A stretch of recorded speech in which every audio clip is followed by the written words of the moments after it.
Hola otra vez, viernes 17, ya llevamos un mesecito largo de confinamiento. Hay una reflexión con el confinamiento que es muy interesante y es que la curva no se está aplanando por la labor de los sanitarios. La curva la aplanáis todos vosotros quedándoos en casa y haciendo que la epidemia se frene. Y los sanitarios lo que hacemos es sacar a las bajas, ¿no?, de esta pelea, de esta lucha, pues las bajas que van cayendo, nosotros estamos para intentar sacarlos adelante y para ayudar. Pero la batalla se tiene que librar en la calle, controlando la epidemia.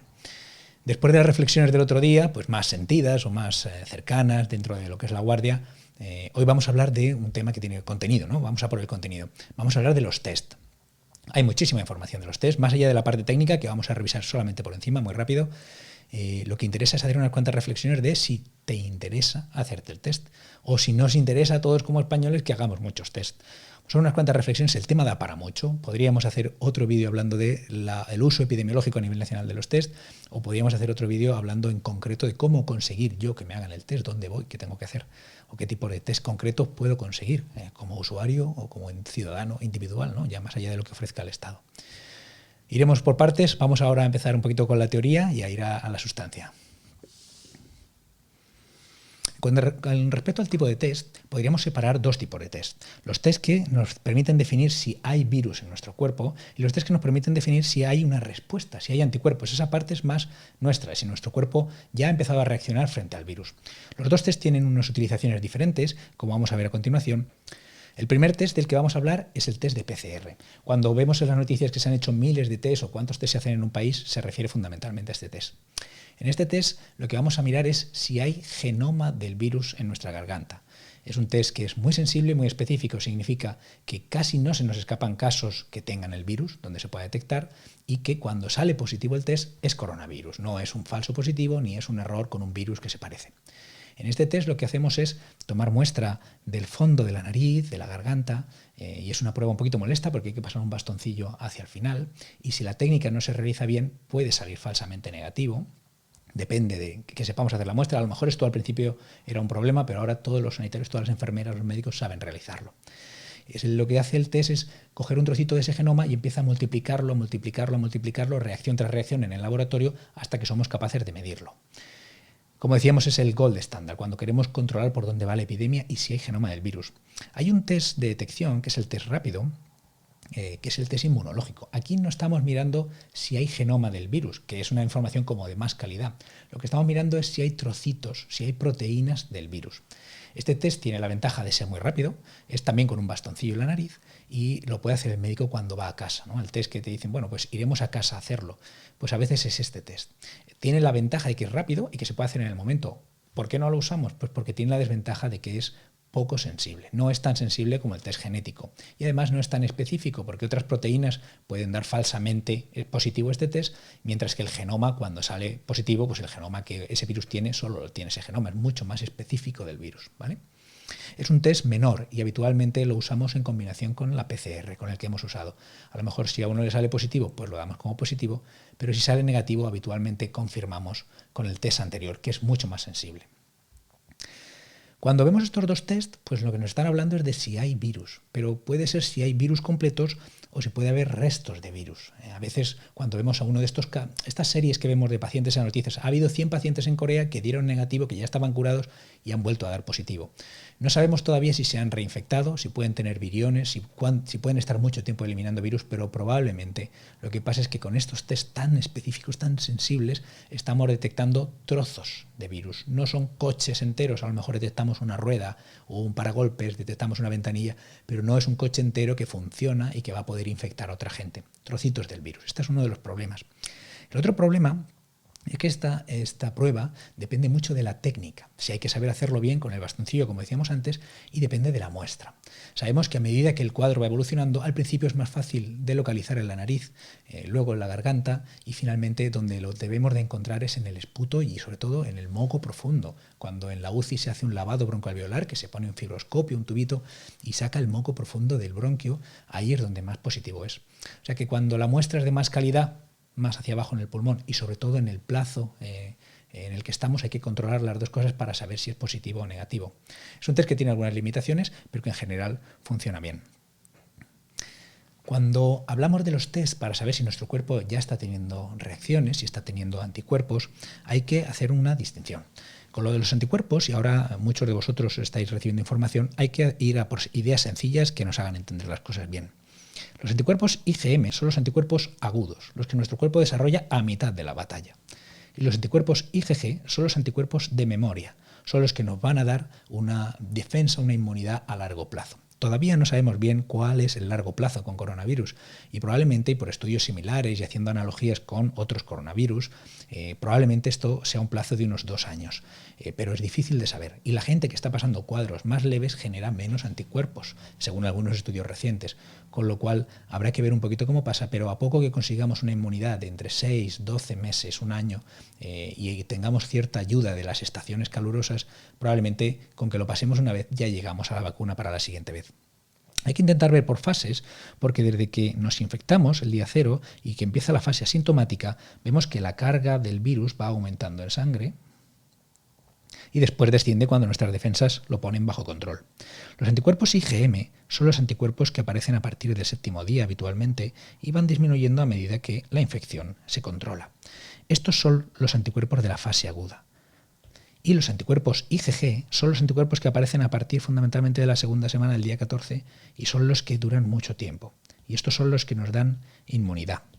Utilizando esta técnica podemos darnos una idea de en qué punto estamos. Si nosotros tenemos anticuerpos IgM positivos, pero no tenemos anticuerpos IgG, es fácil pensar que nos encontramos en la fase de infección aguda.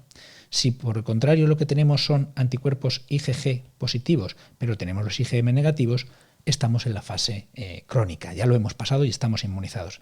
¿Y cuál es el problema? Pues el problema es cuando nos salen los dos negativos, porque podemos estar aquí, que sería lo más lógico pensar, y es lo que frecuentemente ocurre, o podemos estar aquí, pero que nuestro cuerpo no haya desarrollado inmunidad.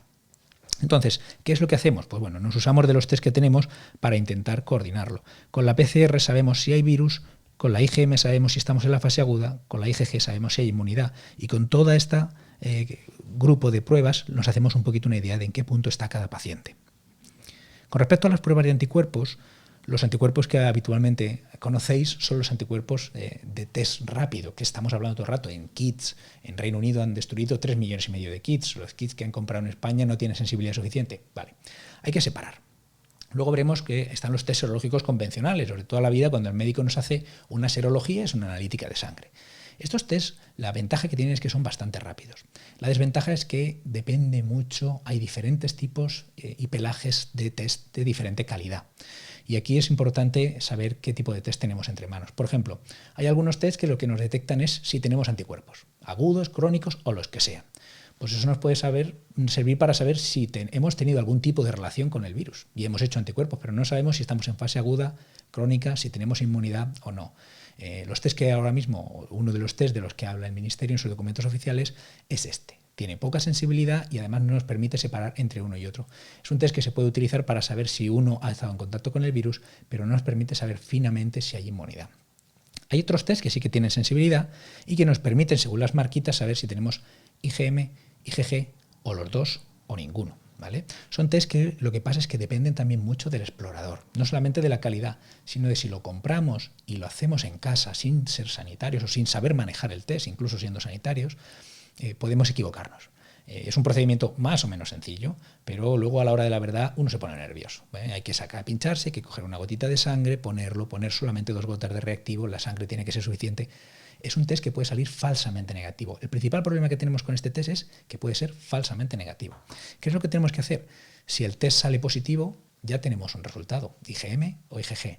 Si el test sale negativo, no nos podemos quedar tranquilos. A lo mejor no lo hemos pasado, a lo mejor no hemos desarrollado inmunidad o a lo mejor hemos hecho mal la prueba. ¿Vale? Es la limitación que tienen estos test, la calidad y que luego depende también de la técnica. Y luego, como decíamos, están los test serológicos convencionales, los clásicos, que se hace una analítica en sangre y no solamente nos dicen si hay o no anticuerpos, sino nos dicen la cantidad. Estos se van a utilizar en estudios más adelante para saber la inmunología y cuando se hacen estudios experimentales se miran esto. ¿Para qué queremos los test?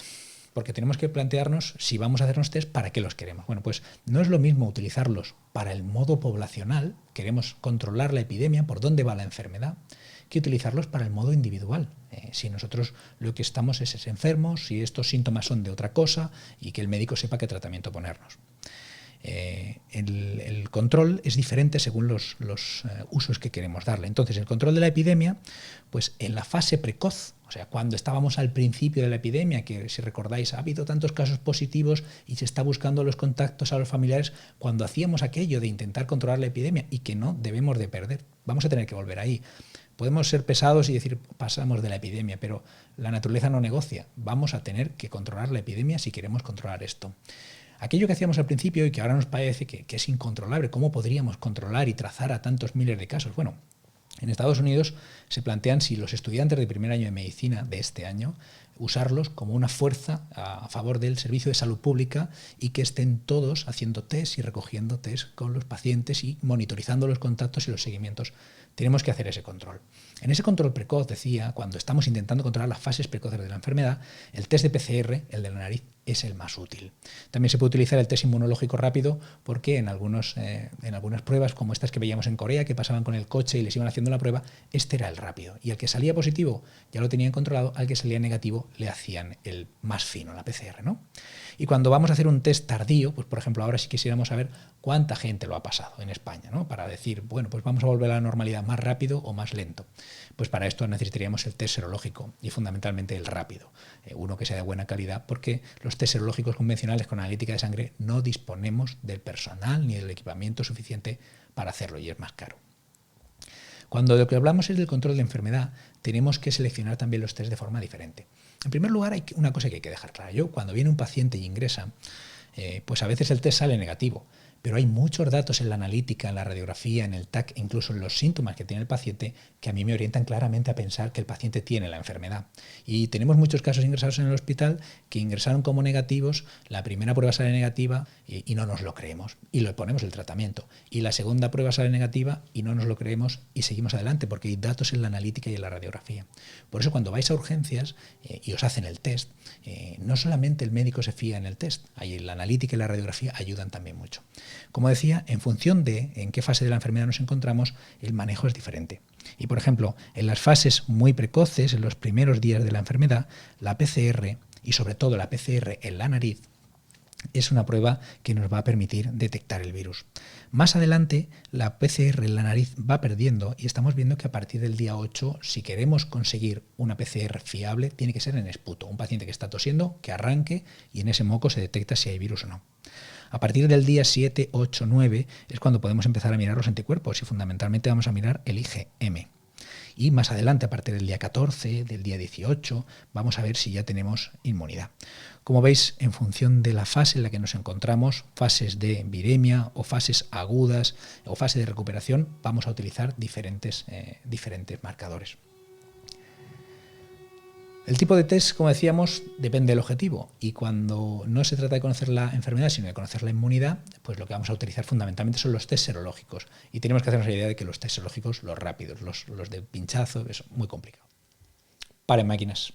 Complicado es seguir atendiendo después de tanto tiempo. Lo siento, el vídeo ha quedado largo, me estoy dando cuenta ahora al editarlo y vamos a dividirlo en dos. En la siguiente parte hablamos de las reflexiones sobre si te interesaría hacerte a ti en concreto este test o si nos interesaría como españoles o como país hacer más test o menos test. No era la idea y no es para que hagáis clics en más vídeos, lo siento de verdad. Os veo en la segunda parte si os ha gustado.